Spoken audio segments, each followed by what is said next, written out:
Okay, நம்ம next பார்க்க போகிற concept micro operation and control signals. C, இது நீங்கள் பொறுமையாக கொஞ்சம் ரிலாக்ஸ்டாக கவனிச்சிங்கன்னா இந்த லாஜிக் புரியும். ஓகே, ஸோ நான் ஸ்டெப் பை ஸ்டெப்பை பொறுமையாக சொல்கிறேன். நீங்கள் அது என்னென்ன எக்ஸிக்யூஷன் எப்படி ஒர்க் ஆகுதுன்னு பார்க்கலாம். ஓகே, ஃபஸ்ட்டு வந்து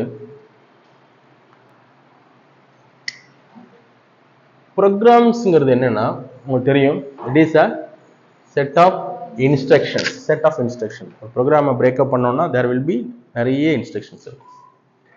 இந்த இன்ஸ்ட்ரக்ஷனுங்கிறது என்னென்னா சின்ன சின்ன டைனி ஆக்டிவிட்டிஸ். ஃபார் எக்ஸாம்பிள், இப்போ நான் வந்து ஆட் சம்திங் கொடுக்குறேன்னு வச்சுங்களேன். இப்போ வந்து Rs equal to A plus B அப்படி கொடுக்குறேன் அப்படின்னா இது என்னன்னா இந்த ஏங்கிற வேல்யூ, இந்த பிங்கிற வேல்யூ, அப்புறம் இந்த வேல்யூஸ் ரெண்டு ஆட் பண்ணக்கூடியது இதெல்லாம் பார்த்தீங்கன்னா சின்ன சின்ன இன்ஸ்ட்ரக்ஷன்ஸாக இருக்கும். மைக்ரோ ப்ராசஸரில் பார்த்துருப்பீங்க இல்லையா? மூவ் அண்ட் ஆட் சம் கீவேர்ட்ஸாக இருக்கும் இல்லையா? ரெஜிஸ்டர் மூவ் பண்ணுறது, டேட்டா மூவ் பண்ணுறது, அதெல்லாம் வந்து சின்ன சின்ன டைனி ஆக்டிவிட்டிஸ். ஓகே, இப்போ இந்த இன்ஸ்ட்ரக்ஷனை இன்னும் பிரேக்கப் பண்ணோம்னா இன்ஸ்ட்ரக்ஷன் வந்து என்னவா இருக்கும்? அப்கோட்ஸ் மாறி இருக்கும். அதுதான் விஷயம். அங்கே அந்த டைனி ஆக்டிவிட்டிஸ் தான் என்ன சொல்கிறாங்க அப்படின்னா, ஒரு இன்ஸ்ட்ரக்ஷனை உடைச்சோம்னா சின்ன சின்ன டைனி ஆக்டிவிட்டிஸ், சின்ன சின்ன ப்ராசஸிங் இருக்கும், குட்டி குட்டி ப்ராசஸ். அதுக்கு பேர் தான் மைக்ரோ ஆப்ரேஷன். இப்போ இன்ஸ்ட்ரக்ஷன் எக்ஸிக்யூட் பண்ணுறது ஒரு ஆப்ரேஷன், அதுக்குள்ளே போயிட்டு சின்ன சின்ன வேல்யூஸ் இருக்கும் இல்லையா? அதில் சில ஆக்டிவிட்டிஸ் நடக்கும் இல்லையா? அதுக்கு பேர் tiny operation.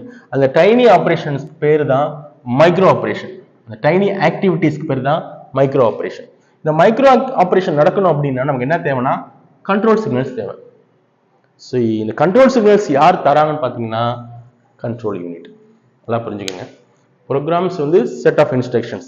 Set of instruction என்னன்னா சின்ன சின்ன டைனி ஆக்டிவிட்டிஸ். இந்த டைனி ஆக்டிவிட்டிஸ் நடக்கணும் அப்படின்னா என்ன, நமக்கு டைனி ஆக்டிவிட்டிஸ் மைக்ரோ ஆப்ரேஷன் சொல்றோம். இந்த மைக்ரோ ஆப்ரேஷன் நடக்கணும்னா என்ன தேவைன்னா கண்ட்ரோல் சிக்னல்ஸ் தேவை. அந்த கண்ட்ரோல் சிக்னல்ஸ் யாரு கொடுக்கலாம்னா கண்ட்ரோல் யூனிட்ஸ் கொடுக்குறாங்க. ஸோ இந்த லாஜிக்ஸ் தான் எல்லாத்துக்குமே நம்ம யூஸ் ஆகும். இதை நம்ம வச்சு இதை நீங்கள் மைண்டில் செட் பண்ணுங்க. நம்ம அந்த எக்ஸிக்யூஷன் எப்படி ஒர்க் ஆகுதுன்னு பார்க்கலாம். ஓகே, ஃபர்ஸ்ட் எது ஆக்டிவேட் ஆகுது அப்படின்னா ப்ரோக்ராம் கவுண்டர். ப்ரோக்ராம் கவுண்டர்னா சிபியு. இந்த ப்ரோக்ராம் கவுண்டர் என்ன செய்யும்னா ஒரு அட்ரஸ் கொடுக்கும். ஃபார் எக்ஸாம்பிள், ஒரு டேட்டாவை எடுத்துட்டு வர்றதுக்கோ டேட்டா ஸ்கூலுக்கு சேர்க்கறதுக்கோ எது அட்ரஸை ப்ரொடியூஸ் பண்ணணும்னா ப்ரோக்ராம் கவுண்டர். இந்த ப்ரோக்ராம் கவுண்டர் தான் அட்ரஸ் கொடுக்கும். அந்த அட்ரஸ் எதில் இருக்குன்னா memory address register. Memory address register. Memory address ரெஜிஸ்டர்னா என்னன்னா, நல்லா கவனிங்க, பிசிங்கிறது சிக்னல்ஸை மட்டும் தான் ப்ரொடியூஸ் பண்ணும், பவர். அது ஸ்டோர் பண்ணி வைக்காது. ஆனால் பட் நம்ம ஸ்டோர் பண்ணி வச்சா தானே நம்ம ஒரு எக்ஸிக்யூஷனை ப்ராப்பராக பண்ண முடியும். ஸோ டெம்பரரி ஸ்டோரேஜ் தான் மெமரி அட்ரஸ் ரெஜிஸ்டர். சிபியு கொடுக்கக்கூடிய இன்ஸ்ட்ரக்ஷன்ஸை அதில் ஒரு அட்ரஸ் ஃபைண்ட் பண்ணி கொடுக்கறதோ இல்லை அட்ரஸ் ஜெனரேட் பண்ணி கொடுக்கறதோ டெம்பரரியாக வச்சுக்கிறது தான் மெமரி அட்ரஸ் ரெஜிஸ்டர். இப்போ வந்து பிசி ஒரு அட்ரஸை கொடுத்துருச்சு. ஓகே, அது என்ன செய்யும், மெமரி அட்ரஸ் லிஸ்ட்லேருந்து அட்ரஸை எடுத்துட்டு அந்த இடத்த ஃபெச் பண்ணும்.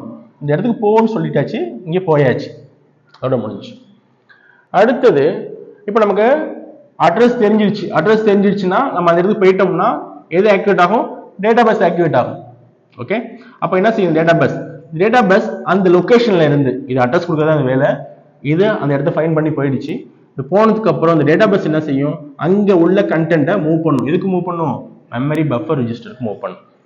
ஓகே, மெமரி பஃபர் ரெஜிஸ்டர்ல இப்போ என்ன இருக்கும்? டேட்டாஸ் இருக்கும். ஓகே, இப்போ டேட்டாஸ் வந்துருச்சு அப்படின்னா இந்த டேட்டாஸ் ஒரு இன்ஸ்ட்ரக்ஷனா இருக்கிற பட்சத்தில் இந்த டேட்டா என்ன எங்க போகும்? இன்ஸ்ட்ரக்ஷன் ரெஜிஸ்டருக்கு போகும். இப்போ ப்ரோக்ராமிங்கிறது செட் ஆஃப் இன்ஸ்ட்ரக்ஷன் தானே. ஓகே, அப்போ பிசி வந்து ஃபர்ஸ்ட் என்ன சொல்லும், இங்க இன்ஸ்ட்ரக்ஷன் இருக்குன்னு சொல்லிடுது. டேட்டா பஸ் என்ன செய்யும், டேட்டா பஸ் அந்த இடத்துல இருந்து இது அட்ரஸ் சொல்லிடுச்சு, அந்த அட்ரஸ் போயாச்சு, அங்க அட்ரஸ் போயிடுச்சு, அங்குள்ள வேல்யூஸ் டேட்டா பஸ் மூலமா எடுத்துட்டு எதுல வச்சாச்சு?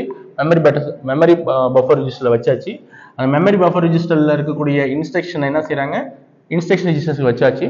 ஒன்ஸ் இன்ஸ்ட்ரக்ஷன் ரெஜிஸ்டருக்கு வந்ததுக்கு அப்புறம் PC will get incremented PC plus 1. அப்ப என்ன மீனிங்? அடுத்த இன்ஸ்ட்ரக்ஷன் போகும். ஸோ இது மாதிரி தான் இன்ஸ்ட்ரக்ஷன் ஃபெச் ஆகும். பிசி டு எம்ஏஆர், எம்ஏஆர் போனதுக்கு அப்புறம் டேட்டா பஸ்லேருந்து எம்பிஆர், எம்பிஆர்லேருந்து இன்ஸ்ட்ரக்ஷன் ரெஜிஸ்டர். இது வந்து ஃபெச்சிங். நம்ம படிச்சிருக்கோம் இல்லையா? Fetch, decode, execute. இல்லை பார்த்த எல்லாமே இதில் வருது ஃபெச். ஓகே, இப்போ இந்த டிகோடுங்கிறது என்னன்னா இந்த எம்பிஆர்ல வரக்கூடியது இன்ஸ்ட்ரக்ஷனா இருந்தா it goes for instruction register. அதே டேட்டாவா இருந்துச்சுன்னா it goes for general purpose register. அப்போ இந்த கான்செப்ட் தான் மோர் ஆர் லெஸ் டீகோடிங். என்ன கான்செப்ட் சொல்லுங்க. இப்போ ஜெனரல் பர்பஸ் ரெஜிஸ்டர்னா ஒரு சின்ன எக்ஸாம்பிள் சொல்லணும்னா, இப்போ நம்ம ரிஜிஸ்டர்ல பார்த்துருப்போம் இல்லையா, இமீடியட் அட்ரஸ் என்ன செய்வோம், வேல்யூஸை டைரக்டா கொடுப்போம். அப்போ வேல்யூஸ் எங்க இருக்குன்னா மெமரிஸ்ல இருக்கும். அந்த மெமரியில உள்ளதை ரீட் பண்ணி எம்ஏஆருக்கு வரும்போது இந்த எம்ஏஆர்ல வேல்யூஸ் இன்ஸ்ட்ரக்ஷன்லயே இருக்கும். Values is in the instruction itself. இன்ஸ்ட்ரக்ஷன்ல வேல்யூஸ் இருக்கு, நம்ம டைரக்டா வேல்யூஸ் அதுல பாஸ் பண்ணிருப்போம். அப்போ வேல்யூஸ் இருக்கும் போது அந்த வேல்யூஸ் எதுக்கு பாஸ் ஆகும், ஜெனரல் பர்பஸ் ரெஜிஸ்டர் இருக்கு. ஏன்னா ஜெனரல் பர்பஸ் ரெஜிஸ்டர் வந்தாதான் நம்ம ஏதோ ஒரு அரித்மெட்டிக் ஆபரேஷன்ஸ் பண்ண முடியும். ஒன்ஸ் ஜெனரல் பர்பஸ் ரெஜிஸ்டர் வந்துச்சுன்னா we can do the arithmetic operations. அது டேட்டாவே இல்ல பட்சத்துல இன்னொரு இன்ஸ்ட்ரக்ஷன் இருந்துச்சுன்னா MBR to instruction register. Once the instruction register போகுதுன்னா ஆட்டோமேட்டிக்கா PC will get incremented, it goes for the next instruction. So இந்த மாதிரி தான் இது ஒர்க் ஆகும். இது வந்து ஜெனரல் ஐடியா. ஓகே, இதுல இந்த ட்ரிக்கர்ங்கிறது என்னன்னா, நான் சொன்னேன் இல்லையா, டைனி ஆக்டிவிட்டிஸ்னா சின்ன அது ஒரு ப்ராசஸிங் தான். இட் இஸ் பவர்ல ஒர்க் ஆகிற மாதிரி, பவர் பேஸ்டு சம்திங் லைக். இந்த டைனி ஆக்டிவிட்டிஸ்னா ஒன்றும் இல்லை. இப்போ உங்களுக்கு சிக்னல்ஸ் வந்து உங்களுக்கு தெரியும், சிக்னல்ஸ் இப்படி தான் இருக்கும் இல்லையா, பாசிட்டிவ் நெகட்டிவ் சம்திங் லைக். இப்போ சிக்னல்ஸ்ல இந்த எட்ஜ் போகும்போது ஒரு டைனி ஆக்டிவிட்டிஸ், இந்த எட்ஜ் போகும்போது இன்னொரு டைனி ஆக்டிவிட்டிஸ். ஏன்னா இந்த செட் ஆஃப் இன்ஸ்ட்ரக்ஷன்ல ஒரு இன்ஸ்ட்ரக்ஷன் எடுத்தோம்னா அது நிறைய டைனி ஆக்டிவிட்டிஸா இருக்கும். அப்போ ஒவ்வொரு பல்ஸ்லயும் பாசிட்டிவ் பல்ஸ்ல ஒன்னு ஆக்டிவேட் ஆகும், இது ஒன்னு ஆக்டிவேட் ஆகும், இது ஆக்டிவேட் ஆகும். அப்போ ஒரு பாசிட்டிவ் எட்ஜ்ல ஒரு டைனி ஆக்டிவிட்டிஸ் ஹேப்பன்ஸ்.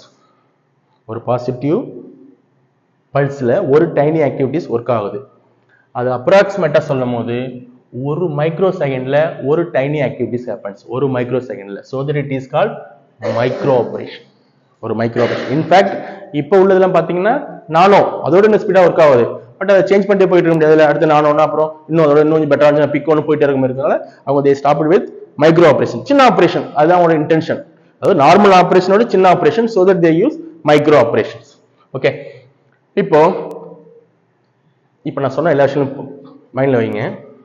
இது வந்து எப்படி சிஸ்டம் ஒரு இன்ஸ்ட்ரக்ஷன் ஃபெச் பண்ணி டீகோட் பண்ணி எக்ஸிக்யூட் பண்றது working principal.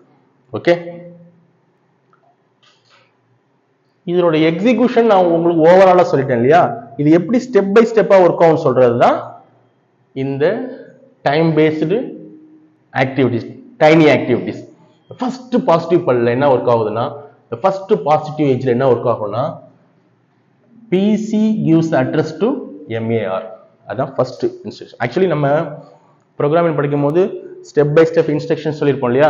First instruction work ஆகும், அடுத்த ஒரு இன்ஸ்ட்ரக்ஷன் ஒர்க் ஆகும், இப்படி ஒர்க் ஆகிட்டு போயிட்டு இருக்கும். ஆக்சுவலி ஒரு இன்ஸ்ட்ரக்ஷன் ஒர்க் ஆகும் சொல்றோம் இல்லையா, அது மெனி டைனி இன்ஸ்ட்ரக்ஷன்ஸ். ஒரு இன்ஸ்ட்ரக்ஷன் சொல்றதே நிறைய டைனி ஆக்டிவிட்டிஸ். அந்த டைனி ஆக்டிவிட்டிஸ்ல அப்ப அதுலயும் ஒரு சீக்வன்ஸ் இருக்கும் இல்லையா, அந்த சீக்வன்ஸ் தான் இது. Okay, first tiny operation PC gives the address to MAR. What is இத நீங்க அத பார்த்து நீங்க கெஸ் பண்ண முடியும். What is the second சைக்கிள்ல என்ன நடக்கும்? ஃபர்ஸ்ட் சைக்கிள்ல PC give the address, செகண்ட்ல memory give the content to MBAR. Memory என்ன, நம்ம டேட்டாஸ் எடுத்து வரோம் இல்லையா, அந்த மெமரி கேன் பி ஐஓவா இருக்கலாம், இல்ல ஒரு ஹார்ட் டிஸ்காக எதுவாச்சும் இருக்கலாம். பட் இங்கே இருந்து உங்களுக்கு கிடைக்குது. இப்போ செகண்ட் டைனில மெமரி டு MBR, தேர்ட்ல அது இன்ஸ்ட்ரக்ஷன் இருக்கிற பட்சத்துல MBR டு இன்ஸ்ட்ரக்ஷன் ரெஜிஸ்டர். இந்த instruction register PC will get increment சொன்னேன் இல்லையா, அதுக்கு ஒரு தனி இது வேணா, இது பைப்லைன் கான்செப்ட் மாதிரி. MBRல இருந்து இன்ஸ்ட்ரக்ஷன் ரெஜிஸ்டர் மூவ் ஆகுற அதே டைமிங்ல அதே பல்ஸ்ல PC and become PC+1 ரெண்டும் ஒரே நேரத்தில் ஆக்டிவேட் ஆகும். ஏன்னா இதுக்கும் எந்த சம்பந்தமும் கிடையாது, புரியுதுங்களா? பட் இதுக்கும் சம்பந்தம் உண்டு.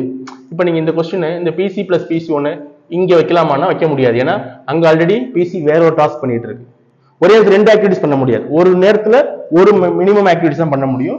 சோ தட் இது இங்க பாசிபிள், இன் சம் சிச்சுவேஷன்ல இங்க கூட பாசிபிள் தான், அது ஏதோ ஒரு சிச்சுவேஷன்ல பாசிபிள். பட் இது கண்டிப்பா இந்த இடத்துல கிடையாது.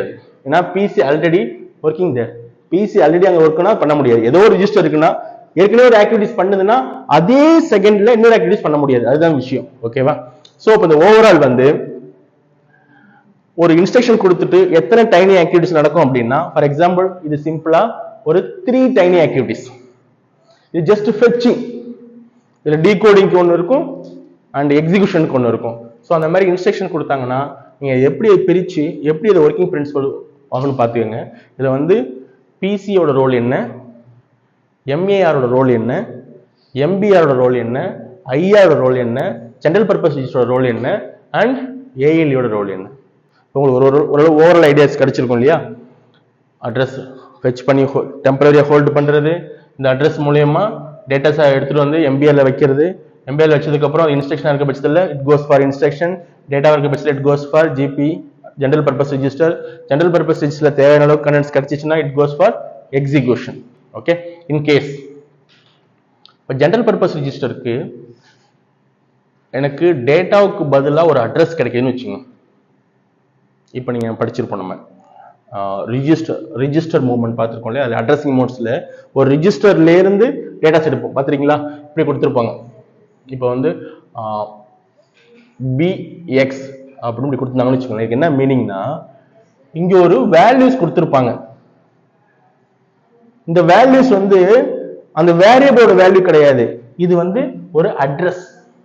அப்போ இந்த இடத்துக்கு போகும்போது என்ன செய்யும்னா, அது வந்து ஒரு அட்ரஸ் நோட் பண்ணிட்டு இந்த ஜெனரல் பர்பஸ் டேட்டா எங்க போகும்? எம்ஏஆருக்கு போகும். ஏன்னா இந்த எம்ஏஆர் தான் அட்ரஸ் சம்பந்தமான விஷயம் எல்லாம் பண்றது. அப்போ எம்ஏஆருக்கு போகணும் என்ன செய்யும்? எம்ஏஆர் அந்த அட்ரஸை ஃபைண்ட் பண்ணி கொடுக்கும்.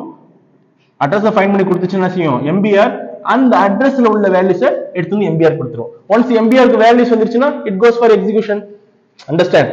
ஸோ இந்த ஒரு ஆப்ரேஷன்ஸும் எப்படி ஒர்க் ஆகுதுன்னு ஒரு ஐடியாஸ் வச்சுக்கோங்க. இது வந்து பேசிக்ஸ் ரெக்யர்மெண்ட்ஸ். இதுலேயே நிறைய டைப்ஸ் இருக்கு.